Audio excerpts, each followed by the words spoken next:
आज भी हम लोग के घर पे खाना गोश्त पे लकड़ी कई बनी। ये 3 इंच का खीर है, इस पे सोया जाता है। सोने के बाद इसको 50 किलो पत्ते उस पर रखा जाता है, फिर एक आदमी को उस पर सहाया जाता है। तो वही एक बात हमें आप बताइए कि काशी में आखिर लोग इतनी मात्रा में क्यों आते हैं, यहाँ पर मरने या फिर अंतिम संस्कार करवाने के लिए? ऐसा क्या वजह है? चीता का जो अग्निकुंड होता है, वे एक अग्निकुंड होता है, उसमें जो है जितना भी लाश जलता है, 36 जात की लाश जलती है, सब में से एक एक लमड़िया ला करके रखा जाता है। तो मित्रों, मोक्ष के चक्र को समझने के लिए हम आ पहुँचे हैं काशी में डोम राजाओं के किले पर, और हमारे साथ हैं विवेक चौधरी जी, जो कि डोम के ही वंश से आते हैं। तो भैया, कैसे आपकी जो बिरादरी है उसकी उत्पत्ति हुई, क्या इतिहास रहा है आपका, बताएं इसके बारे में थोड़ा। देखिए, जब पहले जो है, जो डोम जाति के लोग हैं, ये लोग ब्राह्मण में थे, और भगवान शिव और पार्वती जब पहली बार स्नान करने के लिए बनारस आए हुए थे मनकंता घाट कुंड में, उस समय गंगा जी नहीं थी। तो एक कुंड था, और कुंड के पास जो है पार्वती और शिव साधु के रूप में गए थे और स्नान किए। पार्वती जी के कान का कुंडल गिर गया था, तो वहाँ पे 7 ब्राह्मण थे। तो उसमें से एक ब्राह्मण को भगवान शिव ने बुलाया और बोले कि इधर जो है कान का कुंडल गिरा हुआ है और मैं कान के दे दीजिए। तो जो कालू डोम थे, इनके मन में कुछ लालच था, वो डायमंड का था कान का कुंडल। ये चोरी कर लिए, चोरी करने के बाद बोले कि कान का कुंडल नहीं मिला है। तो भगवान शिव और पार्वती जी अपने रूप में आ गए, भगवान के रूप में आकर श्राप दिए, चांडाल बोल दिए। जब चांडाल बोले तो कालू डोम जो थे उनसे क्षमा मांगने लगे कि प्रभु, आपने हमको चांडाल बोल दिया, हम तो ब्राह्मण थे, और चांडाल का मतलब कि सबसे छोटी जाति होता है। अब तो हम ब्राह्मण में भी नहीं रहेंगे, और हमारा खाना पीना जीना कैसे होगा, समाज से बाहर हो जाएंगे। तो भगवान ने कहा कि आज से जो है माफ तो नहीं कर सकते हैं, लेकिन आज से तुम्हारा यही कार्य रहेगा कि तुम यहाँ पे 36 जात को अग्नि दोगे, तो उन लोगों को मुक्ति मिलेगा, और तुम लोग भी आपस में आपसदारिये में ही अग्नि लोगे दोगे, तो उसी में आप लोग का भी मुक्ति हो। तब से डोम जाति की शुरुआत हुई। तो भैया, ये जो आपकी वंशावली चली आ रही है, क्या भविष्य में भी चाहते हैं कि आपकी पीढ़ी के लोग इस काम में रहें? देखिए, ये जो काम है ना, ये हम लोग का कर्म है, काम नहीं कर्म है। इसको करते रहना, और या हम करें या हम लोग की आने वाली पीढ़ी करे, इसको करना अनिवार्य है। अगर ये काम हम लोग नहीं करेंगे तो लोग को अग्नि कैसे मिलेगा, लोग मुक्त कैसे होंगे। और इसके अलावा जान लीजिए कि अब जो नया जनरेशन स्टार्ट हो रहा है, तो देखिए सभी लोग पढ़े लिखे हैं, और सभी लोग चाहते हैं कि हम पढ़े लिखे हों। हर इंसान चाहता है कि हम डॉक्टर, इंजीनियर, पुलिस अधिकारी या कोई अच्छा पद ग्रहण करें। सारे समाज में हम लोगों की भी एक नई पहचान मिले, हम लोगों को भी लोग जाने कि ये लोग लाश जलाने के अलावा भी समाज में भी इन लोग का एक अलग योगदान है। जैसे मान लीजिए डॉक्टर हुए, हजारों लोग को इलाज कर रहे हैं, सही कर रहे हैं, तो उसमें भी लोग आप ही का नाम करेंगे कि नहीं, आप अगर डोम जाति से हैं, एक अच्छा काम कर रहे हो, तो ये बहुत ही बढ़िया काम है। तो वही एक बात हमें आप बताइए कि काशी में आखिर लोग इतनी मात्रा में क्यों आते हैं, यहाँ पर मरने या फिर अंतिम संस्कार करवाने के लिए? ऐसा क्या वजह है? देखिए, काशी एक ऐसा तीर्थ स्थल है कि यहाँ पे लोग गंगा जी में स्नान करने, विश्वनाथ जी, अन्नपूर्णा जी का दर्शन करने के लिए, काल भैरव का दर्शन क्रिया करने के लिए आते हैं। उसके बाद कुछ लोग ऐसे भी आते हैं जो यहाँ पे मरना चाहते हैं। यहाँ पे मरने से मोक्ष की प्राप्ति होती है। यहाँ पे सभी देवी देवताओं का गढ़ है। भगवान शिव पार्वती जी जब यहाँ पे आकर बस गए, उसके बाद एक एक देवता देवी जो भी थे, सभी लोगों ने आकर यहाँ पे स्थान अपना ले लिया, और यहाँ पे स्थान लेने के बाद यहाँ से वापस कभी गए नहीं। इसलिए इसे काशी जो है, काशी को मोक्ष का नगरी कहा जाता है। जितना देवी देवता आपको यहाँ पे मिलेंगे, उतना कहीं भी नहीं मिलेंगे, चाहे कहीं भी आप चले जाइए।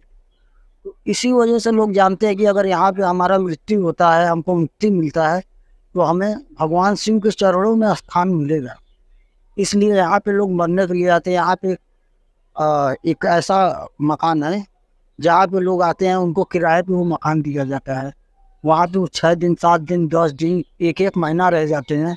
वो सोचते हैं कि हमारी अंतिम सांस जो है यहीं पे चले, ताकि हम यहाँ पे मरे तो हमारे शरीर को मुक्ति मिल सके।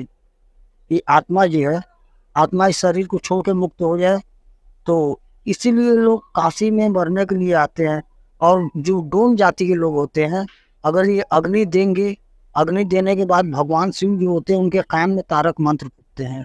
तारक मंत्र फूकने के बाद जो यमराज होते हैं, उनके जो सिपाही होते हैं वो सब आते हैं, हाथ पकड़ के लेकर जाएंगे वहीं से, मनगंगा घाट से। वहाँ से सब कहानी खत्म हो गई। तो भैया यहाँ पर जो हरिश्चंद्र घाट है, उस घाट की क्या कहानी है? देखिए, जो राजा हरिश्चंद्र है, ये भगवान राम के आखिरी पीढ़ी थे, मतलब शुरुआत के थे। भगवान राम उनके 10वीं पीढ़ी थे। तो ये जो है सत्यवादी थे। उस समय भगवान राम ने इनके कुल में जन्म नहीं लिया था। ठाकुर थे, सत्यवादी थे। ये जैसे सोकर उठते थे तो 1.25 किलो सोना दान करते थे और अपने ईमानदारी पर रहते थे, जैसे इनको सत्यवादी कहा गया है। तो विष्णु भगवान एक दिन इनका परीक्षा लेने के लिए विश्वामित्र को भेजे कि जाइए उनका आप किसी बहाने से ऐसा परीक्षा लीजिए, कठिन परीक्षा, जिसमें असफल हो और पता लगे कि ये सत्यवादी है भी या कोई झूठा ढोंग रचा है। विश्वामित्र जो है राजा हरिश्चंद्र के सपने में गए और सपने में जा करके सब कुछ उनका दान मांग लिया। घर, जमीन, जायदाद, पैसा, सब कुछ दान में ले लिया। तो दान देने के बाद जब सुबह सो के उठे थे राजा हरिश्चंद्र, तो विश्वामित्र उनके घर पहुंच गए और बोले कि आपने कल सपने में हमको सब कुछ दान दे दिया। तो राजा हरिश्चंद्र थे, वहीं से जो है अपने लड़के रोहित को और तारामती पत्नी को लेकर चल दिए। और लड़का और पत्नी जो है ये जाकर एक बगीचे में एक माली के यहाँ काम करने लगी। माला फूल का काम करते थे ये लोग। और जो थे ये कालू राजा हरिश्चंद्र थे, तो ये जो है कि सीधा डायरेक्ट हरिश्चंद्र घाट को आ गए। वहाँ पे उनका सामना कालू डोम से हुआ। तो उस समय बनारस में 365 राजा तो हर जगह बिकने के लिए तैयार थे, लेकिन उनको कोई खरीदने वाला नहीं था कि अब आप किसी काम के नहीं हैं। जब राजा थे तब थे, अब आपके पास कुछ है भी नहीं तो आप है क्या। तो इसलिए इनको कोई काम तो नहीं रखता था। तो आखिरी में कालू डोम जो थे, इनको अपने यहाँ रख लिए, चलिए आप रहिए। जब ये रहने लगे तो वहाँ पे लाश जलाने का काम करते थे, इनसे लाश जलवाते थे कालू डोम। तो बहुत दिन काम करते करते एक दिन ऐसा हुआ कि जो रोहित थे उनको बगीचे में सांप ने काट लिया।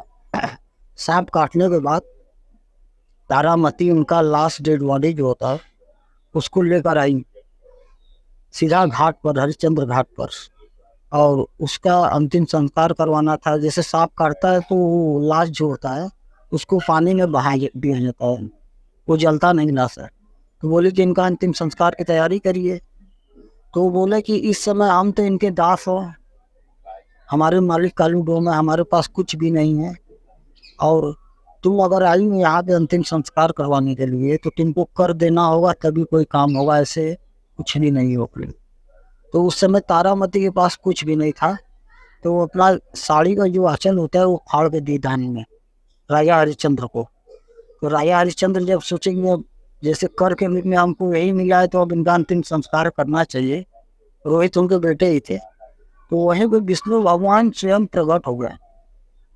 और विष्णु भगवान प्रकट होने के बाद सोने की पालकी है ईश्वर लोक से, और रोहित को जीवित कर दिए। तारामती, रोहित और राजा हरिश्चंद्र, ये तीनों लोग सोने की पालकी पर बैठ करके स्वर्गलोक की यात्रा किए। और जो ये थे कालू डोम, इन्होंने हाथ जोड़ने लगे भगवान विष्णु का, भगवान इनके साथ हमारा विद्यार कर दीजिए। तो जो उसका पावा होता है, जैसे ये पावा है ना ये उसी का, उसको पकड़ करके कालू डोम स्वर्गलोक गए इन लोग के साथ। वहीं से हम लोगों का इतिहास जो है डोम जाति की शुरुआत हुई। डोम जाति के लोग जानने लगे कि ये लोग क्या काम करते हैं, कैसे काम करते हैं, वैसे हम लोगों की शुरुआत। और जो वहाँ पर एक आग जलती रहती है जो बहुत तागा उससे जल रही है हरिश्चंद्र घाट पर, उसके बारे में थोड़ा बताइए। देखिए, ये जो चीता का जो अग्निकुंड होता है, ये एक अग्निकुंड होता है, उसमें जो है जितना भी लाश जलता है 36 जात की लाश बनती है, सब में से एक एक लमड़िया ला करके रखा जाता है वहाँ। वो 36 जात के राख की अग्नि होती है, उसी राख से लोग मसान की होली भी पहनते हैं, उसी को हम लोग अपने सर पर भी लगाते हैं। जैसे बहुत से लोग बीमार होते हैं तो लोग को हम महमूद भी दिलाता है, समझे। तो वो जान लीजिए कि वो भगवान शिव का एक साथ के रूप में है।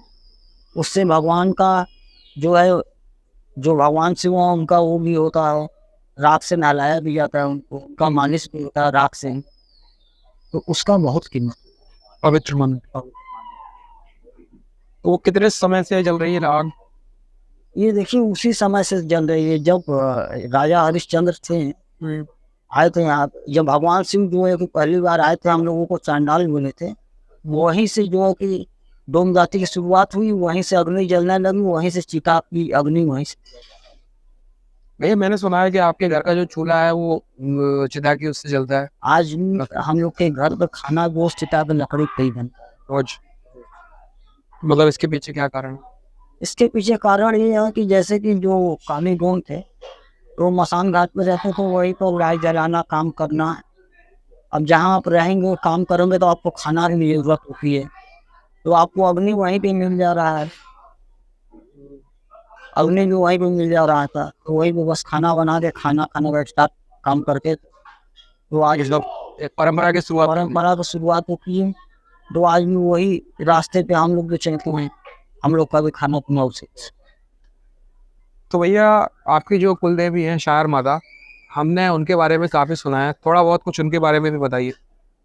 देखिए वो जो देवी है वो माता जी कलकत्ता की है, कलकत्ता की देवी है। हमारे नाना जी के जो दादाजी थे, ये लोग पहले पहलवानी का काम करते थे। तो जब पहलवानी करते थे तो उस समय आज से जान लीजिए 100 साल पहले लाइट बत्ती बिजली कुछ भी नहीं था। तो उस समय ये लोग पहलवानी करते थे, कमाते थे। तो एक दिन इनके सपने में वो आई थी माता जी और बोली कि हमको अपने घर लेके चलिए, हमारा सेवा करो, तो यहाँ पे जितना जो भी करते हो उससे ज़्यादा हम आपको दें। तो ये माता जी की जो पिंडी है वहाँ से लेकर आए, अपने घर पे स्थापित कर दिए, पूजा पाठ शुरू कर दिए, खानदानी पूजा शुरू हो गया, उनको बलि पूजा होता है। तो पूजा करते करते जो है माता जी इतना प्रसन्न हुए कि उनके दिन से जान लीजिए कि आज पूरी परिवार सुखी से रहता है, सबको आराम मिलता है। तो उनका बहुत बड़ा योगदान आशीर्वाद। चलिए भैया ठीक है, बहुत बहुत धन्यवाद समय देने के लिए। नमस्कार। नमस्कार। तो मित्रों आगे हम डोम राजा की कुल देवी के दर्शन करने के लिए उनके मंदिर गए, जहां हमें काफ़ी पॉजिटिव एनर्जी महसूस हुई, जो वास्तव में एक अद्भुत अनुभव था।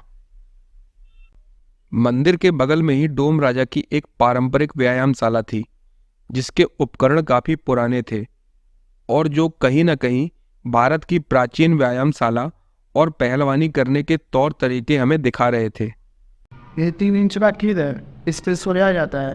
सोने के बाद 150 किलो पत्थर उस पर रखा जाता है, फिर एक आदमी को उस पर सहारा जाता है। 40-50 किलो जो होगा अरबी इंसान, इसको उस पर सहारा जाता है, खड़ा किया जाता है इस पर। तो मित्रों उम्मीद करता हूँ कि ये वीडियो आपको काफ़ी पसंद आया होगा। इस तरह के और वीडियो देखने के लिए सब्सक्राइब करें हमारे YouTube चैनल ट्रैवल विद को। तो दोस्तों फिर मिलते हैं एक नई जगह और एक नए वीडियो के साथ।